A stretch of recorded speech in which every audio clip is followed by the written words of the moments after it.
नीरज और नीलम, उम्र सिर्फ 25 साल, नई नई शादी, सपनों से भरी जिंदगी, हाथों में हाथ, आंखों में भविष्य, हनीमून, घूमना, मस्ती, आजादी।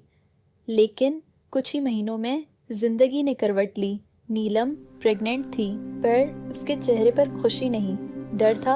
अभी नहीं नीरज, मैं माँ बनने के लिए तैयार नहीं हूँ। मुझे जिंदगी एंजॉय करनी है, कम से कम 3 साल बाद। नीरज चुप रहा। उसने नीलम की खुशी को अपनी जिम्मेदारी समझ लिया और पहली बार एक धड़कन खामोशी से रोक दी गई। 1 साल बाद नीलम फिर प्रेग्नेंट हुई। इस बार भी खामोशी नहीं थी।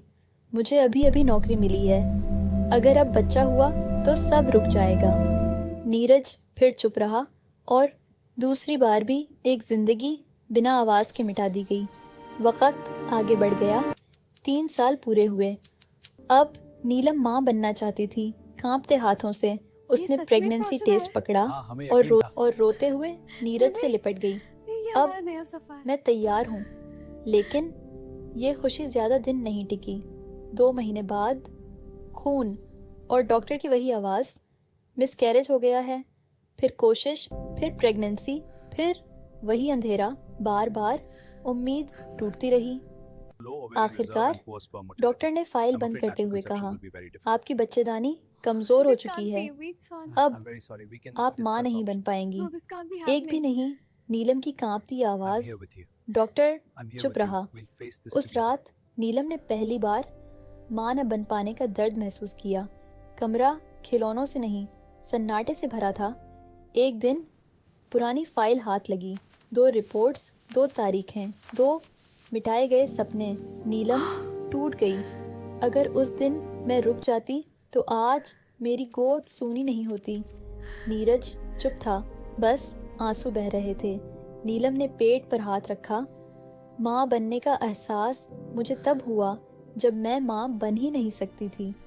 हर सेकंड उसे उसकी गलती याद दिला रहा था। एक दिन नीलम बेहोश हो गई। डॉक्टर ने कहा, डिप्रेशन बहुत गहरा है। दवाइयाँ मिल गईं, पर एक दवा कभी नहीं मिली माँ बनने की। एक रात नीरज की नींद खुली। कमरा बहुत शांत था। नीलम बिस्तर पर नहीं थी, बालकनी का दरवाजा खुला था। नीलम, नीरज की तेज टूटती आवाज। नीलम रेलिंग के पास खड़ी थी, आसमान की तरफ देखती हुई। नीरज, जिस दिन मैंने अपने बच्चों को मारा था, उसी दिन मेरे अंदर की माँ भी मर गई थी। मुझे माफ कर देना।